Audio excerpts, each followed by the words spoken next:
Nous avons un petit problème. Le jour de l'Ascension, Jésus part. Et nous avons l'impression qu'il part loin de nous. Souvent, c'est facile à dire, mais si jamais je pouvais parler face à face avec Jésus, comme les apôtres, comme les femmes qui l'entouraient, serait plus facile la vie de foi. Peut-être, mais je ne crois pas. Parce que Jésus lui-même, il nous a promis, c'est mieux pour vous si je m'en aille. Parce que si je m'en vais, je vais vous envoyer le défenseur, celui qui est l'Esprit Saint. Mais qu'est-ce que c'est l'Esprit Saint? Plutôt, qui est l'Esprit Saint? C'est plus facile avec le Père d'avoir une image d'une personne, le Père. C'est beaucoup plus facile avec le Fils Jésus parce que lui, il a pris chair. Mais Esprit Saint, déjà, Esprit, c'est quelque chose qu'on ne peut pas toucher, un esprit. Saint, ça veut dire, dans l'étymologie, quelque chose de séparé, de loin. Donc, un esprit qui est loin de nous. C'est ça l'Esprit Saint, n'est-ce pas? Non, merci. C'est pas ça. Il est le troisième personne de la Sainte Trinité. L'amour divin entre le Père et le Fils. Et il nous habite grâce à notre baptême. On peut apprendre un peu plus. Donc, Jésus, juste avant l'ascension, il a dit ceci. Alors que Jean a baptisé avec l'eau, vous, c'est dans l'Esprit Saint que vous serez baptisés d'ici peu de jours. Donc, souvent dans la tradition catholique, nous disons l'effusion de l'Esprit pour distinguer de baptême avec de l'eau et l'Esprit Saint, le sacrement du baptême et le don de l'Esprit Saint qu'on peut recevoir n'importe où, n'importe quand et aussi dans les sacrements comme la confirmation, comme le baptême aussi. Mais pour comprendre mieux ce mot « baptiser », on va parler des cornichons. Donc, il y a une recette des cornichons qui date de 2 siècles avant la naissance de Jésus-Christ par Nicandre de Colophon. Si vous oubliez ce nom, ce n'est pas très grave. Mais Nicandre de Colophon, il a partagé avec nous son recette pour les cornichons en grec. Et je suis désolé, mais les cornichons sucrés de ma grand-mère sont beaucoup mieux que ceux de Nicandre de Colophon. J'ai oublié déjà. Bon, c'est pas grave, c'est ça. Mais pour comprendre les mots en grec, il utilise 2 mots différents dans la même recette pour les cornichons. Donc d'abord, il utilise le mot bapto et deuxièmement, il utilise le mot baptizo ou baptizo.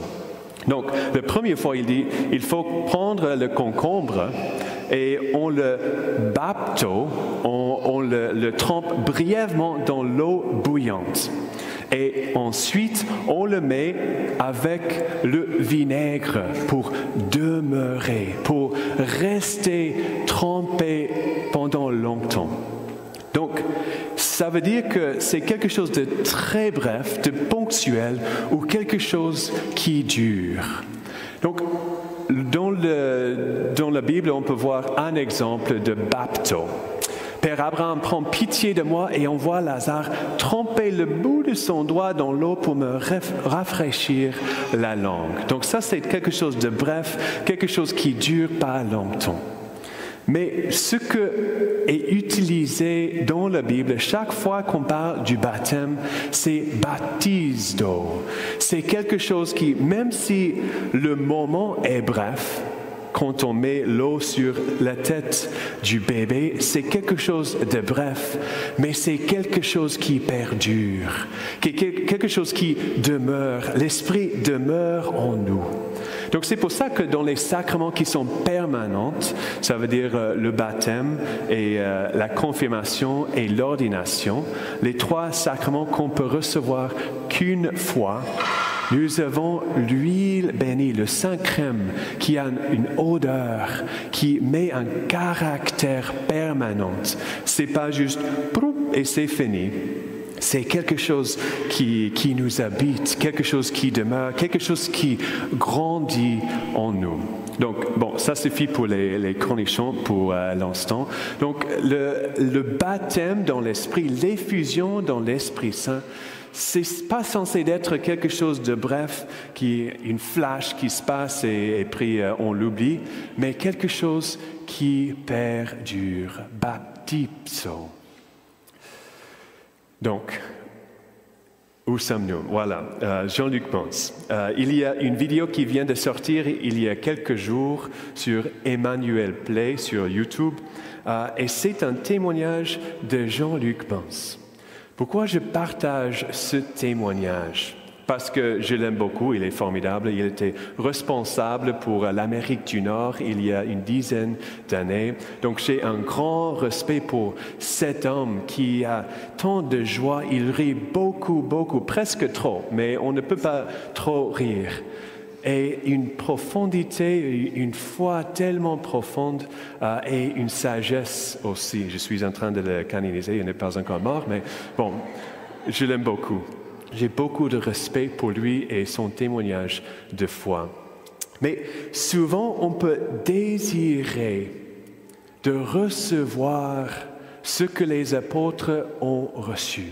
Quelque chose de fort, d'incroyable, d'éclatant, de bouleversant. Quand ils étaient là avec Marie et les autres femmes, ils ont reçu presque un tremblement de terre avec le vent qui poussait, avec les langues de feu qui descendaient, avec tout ce qui se passait. Quelque chose de physique, quelque chose de fort et d'incroyable. Et il y en a plusieurs ici dans cette église qui ont reçu cette effusion de l'Esprit, ce témoignage de la force justement de l'Esprit Saint. Mais il y a d'autres qui vivent le vie de foi de jour en jour. Ils ne peuvent pas pointer un moment précis où ils ont reçu l'Esprit. Nous croyons fermement qu'on reçoit vraiment l'Esprit Saint dans les sacrements, dans tous les sacrements d'ailleurs. Mais est-ce qu'on peut parler d'un moment précis où j'étais bouleversé par l'amour de Dieu? Ce n'est pas pour tout le monde. C'est pas que tout le monde l'a déjà reçu. On veut quelque chose comme Élie quand il a demandé le feu du ciel plusieurs fois dans la Bible. Quelque chose d'incroyable comme ça.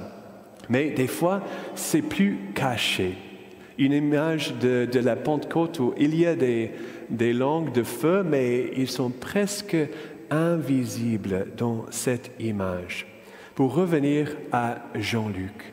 Ce qui est très beau avec son témoignage, je vous invite à l'écouter plus tard cette semaine. C'est 12 minutes à peu près. Et il parle de plusieurs témoignages bouleversants.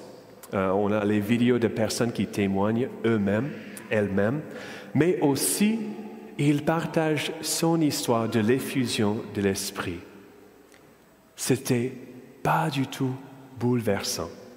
C'était tellement simple. Il partage du fait que quand il avait 20 ans, il a demandé la grâce, le don de l'Esprit Saint avec quelques frères et sœurs autour de lui.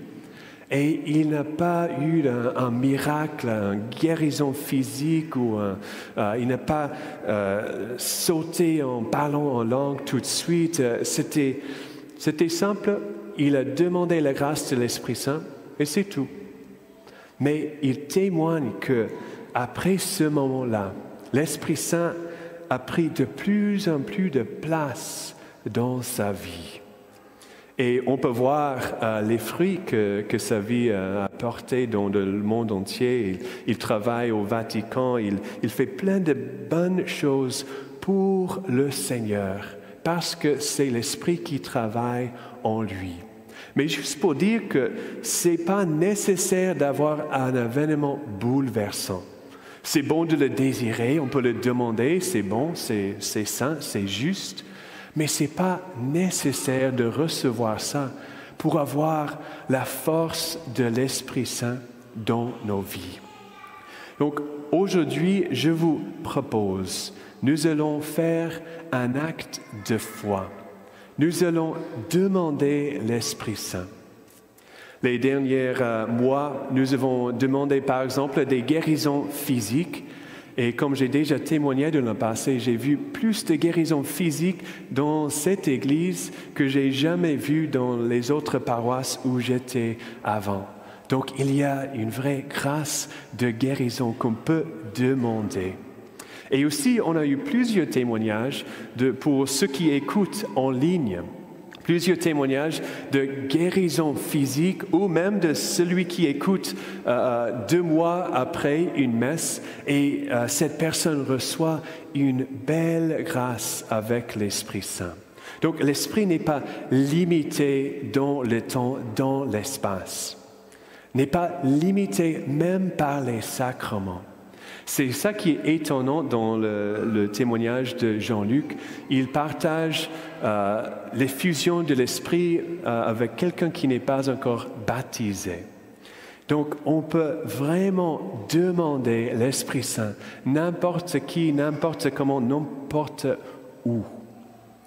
C'est sûr que les sacrements donnent l'Esprit sûrement. Et c'est tellement important dans la vie de foi d'un catholique. Juste pour parler, hier, on avait la messe ici le matin, on avait des funérailles à Saint-Michel, on avait un mariage à Saint-Michel, on avait une messe à Saint-Charles, on avait 2e mariage ici, on avait une messe vigile de Pentecôte hier soir à Saint-Michel. Aujourd'hui, nous avons plusieurs messes dans tous les clochers. Nous avons des confirmations d'une quinzaine d'adultes ce soir. Nous avons des confessions 2 fois aujourd'hui. Et ça, c'est juste les sacrements. Aussi, oui, amen, amen, c'est bon.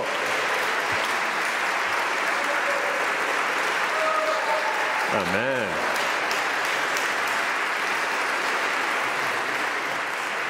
Nous rendons grâce à Dieu pour tout ça et pour tous les événements non sacramentels qui nous aident à approcher la foi et à grandir dans notre foi.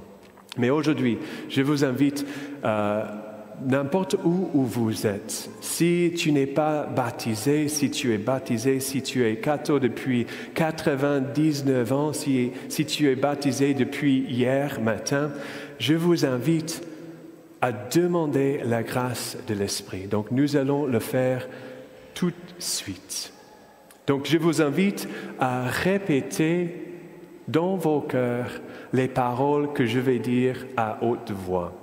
Et si tu n'es pas d'accord avec quelque chose, dis-le pas. Si tu veux modifier les paroles un peu, tu peux modifier les paroles. Il faut que cette prière soit la tienne et pas la mienne. Donc, on va demander la grâce de l'Esprit Saint tout de suite.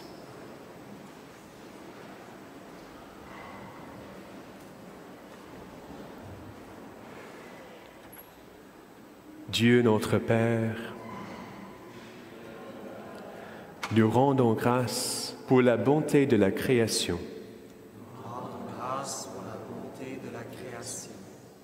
Nous croyons que nous sommes tes enfants bien-aimés. Je rejette le mensonge que je ne suis pas aimable.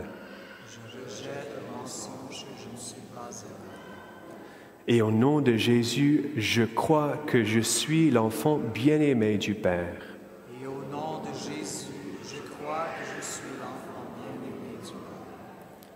Seigneur Jésus, je te rends grâce pour le don de ta passion.